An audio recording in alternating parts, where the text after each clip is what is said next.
कुछ संत द्वारिका के लिए जा रहे थे। उन्हें द्वारिका में भंडारा करना था, ध्वजा चढ़ानी थी। तो संत आते हैं और जूनागढ़ में आकर सबसे पूछते हैं, भैया अठिने कोई महाजन है, अठिने कोई सेठ है, हमारे कन्ने रुपया है। संत कहते हमारे पास पैसे हैं, कोई हमारे पैसे ले ले और हमें कागज लिख कर दे दे, तो जो पैसे हम यहाँ दे रहे हैं वो हमें द्वारिका में जाकर मिल जाएं। क्योंकि अगर इन पैसों को लेकर हम रास्ते में गए तो जूनागढ़ का जंगल है, कहीं हम लुट नहीं जाएं, तो लुटने के भय से भैया कोई हुंडी लिख दो। अब लोग तो चिढ़ने वाले थे, उन्होंने कहा ये अच्छा मौका है। उन्होंने कहा अरे सेठ तो यहाँ नरसी ही है, गांव से बाहर उसका महल चले जाओ। देखो पहले तो वो मनो कर सी, मैं नहीं लेऊला, मैं नहीं लेऊला, मारी नहीं उंडी चले। वो बहुत बड़ो सेठ है, अपने आप ने छुपा के रखे थे, पगा पड़ जाई जो और जबरदस्ती रुपया पीसा धर दी जो सामे और हुंडी लिखा लीजो। उरी हुंडी तो खूब चले। अब संत लोगों ने कई पतो महाराज के इन सब ने मजाक की है।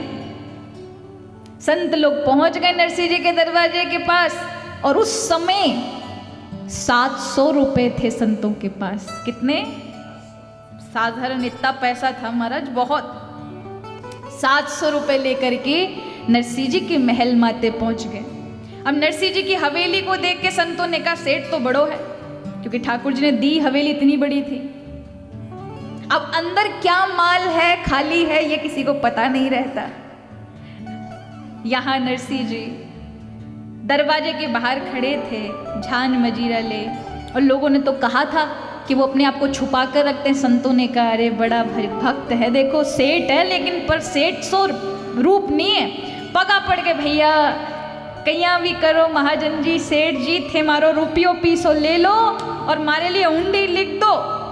बठे थारी हुंडी चाले द्वारिका माते, तो बठे माने रुपयो पीसो मिल जाए। आप ये पैसे ले लीजिए, हमें कागज लिख कर दे दीजिए, तो जो आपकी दुकान होगी द्वारिका में हम वहां से पैसे ले लेंगे। अच्छे ने महाराज नरसिंह जी मनो करे, भाई हमारी कोई हुंडी नहीं है, मैं सेठ नहीं हूं। पर संत तो जबरदस्ती करे, नहीं नहीं आपको तो लिखना ही पड़ेगा, आपको तो लिखना ही पड़े। अठिने ठाकुर जी का ही प्रभाव समझ करके कि प्रभु ने ही इन संतों के ऊपर प्रभाव बनाया है और ये शायद प्रभु ही काम बनवाना चाहते हैं, क्योंकि मेरी अब नैया इस समय अधर पर अटकी है। किस प्रकार से ब्राह्मणों को, किस प्रकार से संतों को भोजन कराऊंगा। तो नरसिंह जी ले लेते हैं 700 रुपये और द्वारिकाधीश श्री सिद्धि श्री सावल साहा द्वारिकाधीश वासुदेव के नाम से एक पत्र लिख देते हैं। हे सावल साहा सेठ, अठीने में संतारे पास 700 रुपया ले लिया है और इनरे अपने हाथासू लिख रही हूं कि इन्हें बठे जब ये आए तो 700 रुपये नगद गिना दीजो। आपका नरसिंह जी ने तो भगवान के नाम से आंख बंद करके पत्र लिख दिया। उनकी कौन सी हुंडी, कौन से महाराज कारोबार चल रहा था, कुछ नहीं था। पर से ये संत जिद कर रहे थे और सोचा कि इस समय मेरी अधर पर नैया अटकी है, दुविधा आन पड़ी है, शायद प्रभु ही काम बनाना चाहते इसलिए इनको माध्यम बनाया है। पैसे ले लिए, अब मारो सावरियो सेठ ही संभालेगा और कागज लिख दिया। संत लोग बहुत प्रसन्न हुए, बार बार प्रणाम करके द्वारिका के लिए निकले। यहाँ दूसरे दिन नगर जूनागढ़ के लोग, मेहता परिवार पूरा झर के, 2 दिन तक तो कुछ खाया ही नहीं उन लोगों ने। इतना खाकर आएंगे, इतना खाकर भूखे प्यासे जाएंगे। देखें नरसिंह कैसे व्यवस्था करेला। कई व्यवस्था हुई पर अठीने जहाँ ठाकुर जी भगतरी पत्र आखे महाराज बठे कोई काम बिगड़ सके। नरसिंह जी की तो जोरदार व्यवस्था चल रही महाराज। खूब नगद एक एक चांदी रो रुपयो दियो नरसिंह जी। और सब नगर जूनागढ़ के सोचे इतो 200 रुपयो यारे पास आयो कठ्यो, कैसे आया इसके पास इतना पैसा। नरसिंह ने सब संतों को भोजन कराया, सब भक्तों को भोजन कराया और भक्त संत भी दौड़ दौड़ कर आए कि भाई नरसी रे अठिने भंडारो चाल रही है। पूरा महाराज जहाँ जहाँ जो आसपास के थे क्षेत्र के सारे साधु संत और सारे ब्राह्मणों ने भोजन किया। लेकिन जब वो संत द्वारिका पहुंचते हैं, स्नान किया समुद्र में, द्वारिकाधीश का दर्शन किया और सभी चारों संतों ने मन में विचार किया कि अब चलते हैं और सेठ जी का दुकान खोजते हैं। वो सावरियो सेठ सावल सा कट है, उनकी दुकान कट है। तो द्वारिका कोई ज़्यादा बड़ी तो नहीं है, अभी भी आप देखो 5 किलोमीटर के दायरे में ही है। उन समय तो 2 किलोमीटर में ही रही होगी। अठिने सब दुकान माते वो परचो दिखावे साधु संत, ये सावरमल सेठ कठ्यू रहे, कठ्यू उनकी दुकान है। सब कहवे अठिने कोई सावरमल नहीं है। सुबह से शाम बार बार चक्कर काटता काटता संता ने खूब महाराज भूखा प्यासा है, भूख से प्यास से परेशान, वो सब जगह ढूंढ रही है भैया सावरमल सेठ, सावरमल सेठ। और जब पतो लागियो कि कोई सावरमल सेठ नहीं है, सब माथो पीटे। अठिने कहीं आपा किसी ठगरे चक्कर में तो नहीं आई गया कि ने आप रुपयो ले लियो और झूठो कागज लिख दियो। संत आपस में मत तो करें, विचार करें। और अठिने नरसिंह जी जब सारो रुपयो लुटार पीछे घर माते घुसियो, तब उन्हें याद आई भैया 700 रुपया तो ले लिया, बटे हुंडी अगर ठाकुर जी ने नी भरी तुम्हारी लाज चली जाए। अठीरो तो काम ठाकुर जी ने बना दियो, संत रो ब्राह्मण रो श्राद्ध में मैं खूब भंडारो कर दियो, पर बठे साधु संत पहुंच सी उन्हें रुपयो मिलियो कि नहीं मिलियो। हे सावरियो थे मारी लाज राखी कि नहीं राखी, मैं तो थारे भरोसे ही कागज लिख दियो। नरसिंह कहते हैं प्रभु मैं कोई सेठ नहीं, मैं कोई साहूकार नहीं, वो जी को थारो दास ही हूं। मारी बिगड़ी बनावनो या बिगाड़नो ये सब थारे ही हाथे है प्रभु।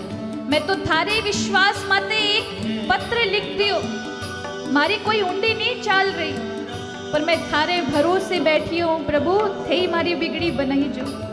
अठिने नरसिंह जी तो अर्ज करे, बटे साधु संत सब भूखा प्यासा। इन आंसू पहुंचिया द्वारिका में क्या ठिने पैसा मिल जाई, पर पूरो द्वारिका घूम ली, कठ्यों उन ना तो सेठ रो नाम कोई सावरमल सेठ है ना और कोई।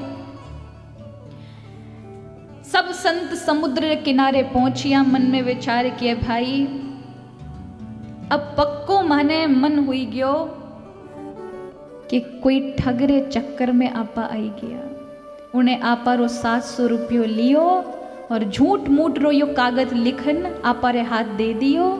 सो अठिने आपा हाथ हिलावता आई गया।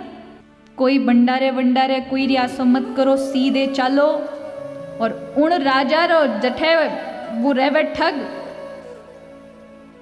उन राजधानी रे राजा रे पास चलो। उन ठग ने तो आपा उनकी ठगाई रो पूरा परिणाम दे दिलासी। अठिने वो संत तो मन में विचार करके रीस में क्रोध में, और अठे नरसिंह जी अर्ज करे प्रभु मैं तो थारे ही भरोसे हूँ, साचे संबंधी मेरे। नरसिंह कहवे प्रभु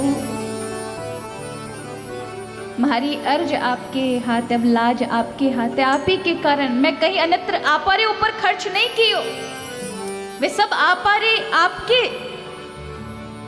सत्कर्म के ऊपर मैं खर्च कियो प्रभु। हमारी लाज अब थारे ही हाथ है, थे ही तो अठिने इन्हें भेजिया प्रभु, अब आप ही मेरी संभालो। और भक्त अर्ज करे और भगवान नी सुने, ऐसो तो हो ही को नहीं सके महाराज। अठिने नरसिंह भक्त अर्ज करे हृदय सु, और बठे ठाकुर जी रे मन में खलबली मच गई। मारे भगतरी लाज चली जाइए बाबा जी तो अठिने मत तो करके सीधे द्वारिका से जूनागढ़ के लिए निकल जाएला। की करीने रोकनो है कैया इन संतारो रुपयो चुकावनो है, तो तो नरसिंह जी ने जो रूप पत्री में लिखियो थो कि एड़ो एड़ो हमारो सेठ जी है सावर साह, उनरो नाम है द्वारिका माते रहे, वैसा ही स्वरूप ठाकुर जी आज दौड़ते हुए द्वारिका के मंदिर से सेठ का रूप बनाते हुए उन संतों की मंडली के पास दौड़ते हुए आ रहे हैं। पूछ रहे भैया कोई जूनागढ़ से आया है क्या हुंडी लेके नरसिंह जी की? ठाकुर जी दौड़ करके आए सेठ बन करके और संत मंडली के बीचों बीच बैठ गए। भैया लागे थे जूनागढ़ सु आर्या हो, नरसिंह जी की हुंडी कौन ले रहा है? हमें सारे संत मत तो करे भाई, तुम कौनो थे कौनो? ठाकुर जी कहवे मैं सावर सा, नरसिंह जी ने थाने अठीने भेजिया था, किनरे पास हुंडी है? संत कहवे भाई पर हम तो बहुत जगह घूमे, किसी ने आपका पता नहीं बतलाया। ठाकुर जी कहवे मैं एकांत में रहता हूं, दुनिया के झंझटों से दूर।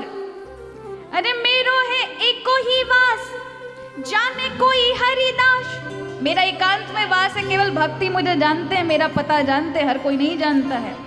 अब तो आप हुंडी दे दीजिए। अब कागज संतों ने दिया और जैसे ठाकुर जी ने पढ़ा, साह को स्वरूप करी आए कांद थैली धरी, कौन पास हुंडी दाम लीजिए गिनाय के। साह को स्वरूप करी आए कांद थैली धरी, कौन पास हुंडी दाम लीजिए गिनाय के। लाइए पत्र दीजिए और ये पैसे लीजिए, 700 रुपए है ना, पूरा का पूरा गिन लीजिए।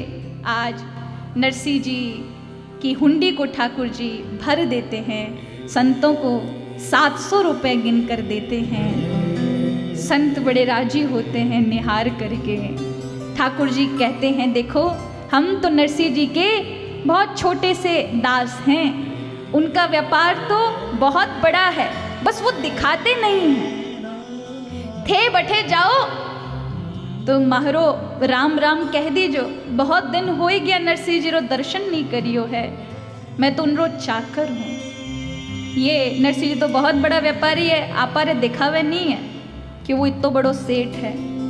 देखो मैं थाने उनरो व्यापार दिखाऊं। ठाकुर जी ने द्वारिका दिखाई, भोजन कराया और फिर प्रभु ने एक पत्र लिखा नरसिंह जी के लिए।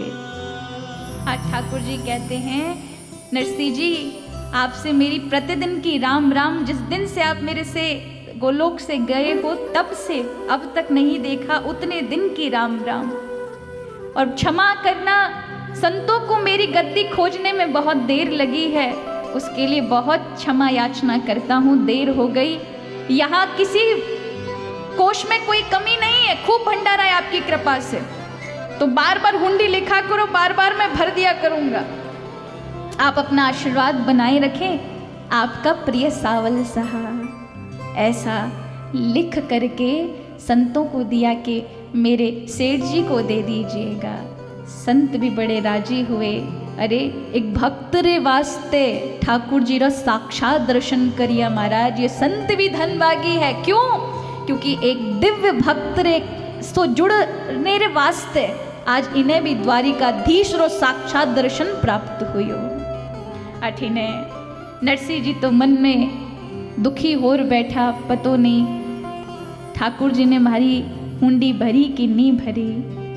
और यहाँ संतों ने द्वारिका में विशाल भंडारा कराया और विशाल भंडारा कराने के बाद वे सारे के सारे संत जब द्वारिका से जूनागढ़ की ओर आए तो नरसिंह जी तो ठाकुर जी के कीर्तन में मग्न थे और उन्होंने संतों को आते हुए देखा। मन में विचार किया कहीं ये संत मेरे से आकर पैसा तो नहीं मांगे, मैं की कर देऊला। पर उठ करके संतों का आदर सम्मान किया। संतों ने नरसिंह जी को हृदय से लगा लिया और कहा थे तो घणो मोटो सेठ हो। अठने आप हम सब जब पहुंच गया द्वारिका माते तो माने तो लग रही हो तो क्योंकि गद्दी नहीं मिली तो माने लग रही कोई ठगरे ठगान में आप आई गया। पर थे तो घणो मोटो सेठ, थारो गुमास तो थारो सेवक मने बठेर मिलियो सावलसा। नरसिंह जी कहवे थे सावलसा ने देखियो? बोले देखियो नहीं, उनरो पूरो कारोबार देखना है। और उनरे अपने हाथासु भोजन करायो, हम सब ने 700 रुपया भी दिया और थारे लिए चिट्ठी भी दी है, पत्र भी दियो है। नरसिंह जी तो रोम रोम खिल गया। नरसिंह जी कहवे साधु थे धन्य भागी हो, वो सावर शाह और कोई नहीं, साक्षात द्वारिकाधीश थे, क्योंकि मेरे पास तो कोई हुंडी नहीं, मैं तो उनरे विश्वास ऊपर ये कागज लिख दिया। स्वयं द्वारिकाधीश ही आकर के आपको दर्शन देकर गए और 700 रुपये चुका दिए। तब तो वो साधु भी गदगद हो गए महाराज कि नरसिंह जी आप धन्य हैं, आपरे कारण माने भी ठाकुर जी रो दर्शन हुई क्यों। एक अच्छे संग रो प्रभाव हुयो करे महाराज। अगर आप एक अच्छे संग से, संतों के संग और सत्संग से जुड़े हैं तो स्वयं अपने आप संयोग बन जाते हैं। और आज नरसिंह जी भक्त से क्षणिक जुड़ने के कारण उन संतों को वो प्राप्त हो गया जो उन्हें अपने जीवन की अत्यंत साधना करने पर भी प्राप्त ना होता। साक्षात श्री हरि उन्हें मिले, ये सोचकर वे सभी गदगद हो गए। लेकिन नरसिंह जी ने भी आपारो धन कोई साधारण कार्य में तो लगायो नहीं, मारा सत्कर्म में लगायो, संतारी सेवा में लगायो, ब्राह्मण री सेवा में लगायो।